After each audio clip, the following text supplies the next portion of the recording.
손진영 의원님 나오셔서 발언하여 주시기 바랍니다.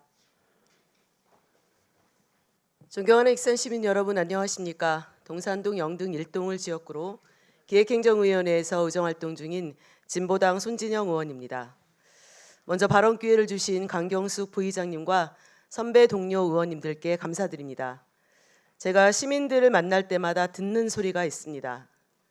작은 민원을 하나 얘기해도 행정은 늘 예산이 없다고 하더라는 말이었습니다. 익산 시민뿐만 아니라 이 자리에 계신 의원님들도 똑같은 경험을 하셨을 겁니다. 그러나 익산시 예산 구조를 면밀히 파악해 본 결과 돈이 없는 문제가 아니었습니다.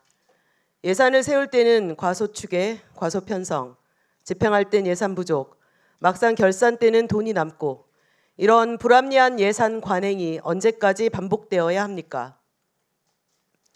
일선 공무원의 문제라기보다는 예산 결정권자인 시장의 예산 철학을 반영한 결과라고 생각합니다. 그래서 저는 오늘 균형재정 원칙에 근거한 익산시 예산 행정의 혁신을 촉구하고자 이 자리에 섰습니다. 첫째, 세입에 대한 과소추계 관행의 문제점을 말씀드리겠습니다. 2023년 익산시는 세입 예산 규모를 1조 7,800억 원 정도로 예상하였으나 결산 결과 2조 400억 원의 세입이 발생했습니다. 2,600억 원의 규모의 막대한 예산이 더 들어온 것입니다. 문제는 이러한 세입 예산 과소추계가 매년 관행적으로 반복된다는 데 있습니다.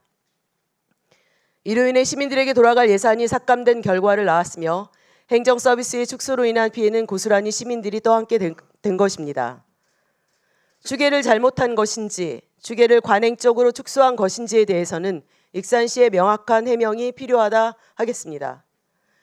둘째로 낮은 집행률로 인한 과다한 불용과 2월 예산 발생의 문제점입니다. 24년도 익산 공예체험 전시관 예산 5억 원 중 집행률 4%의 잔액은 4억 7,800만 원이었습니다. 대규모 시설 건립 사업임에도 불구하고 사전 행정 절차를 준비하지 못했기 때문에 어렵게 세운 예산의 대부분을 남긴 것입니다.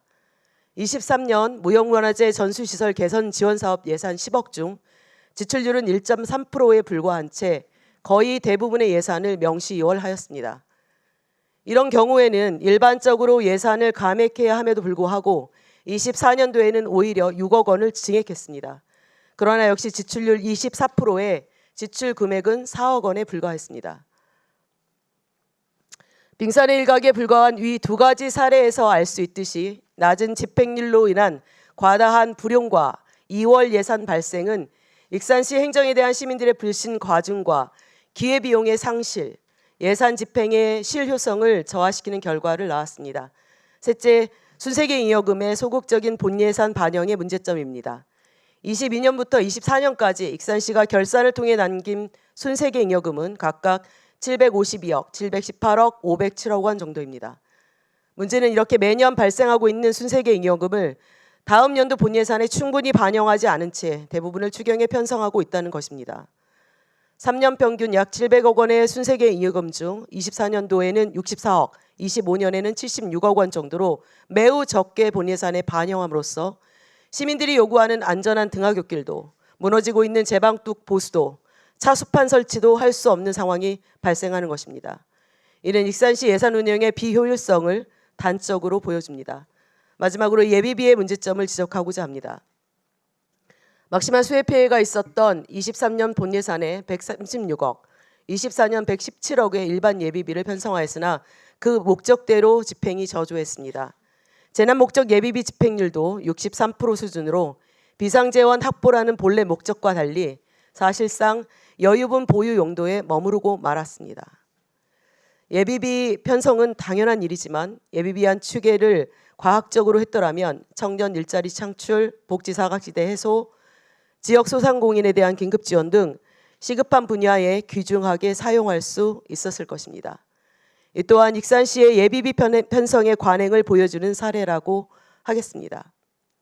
오늘 본 의원이 말씀드린 익산시 예산 행정에 대해 혁신 방안과 개선 조치를 당부드리며 발언을 마치겠습니다. 경청해 주셔서 감사합니다.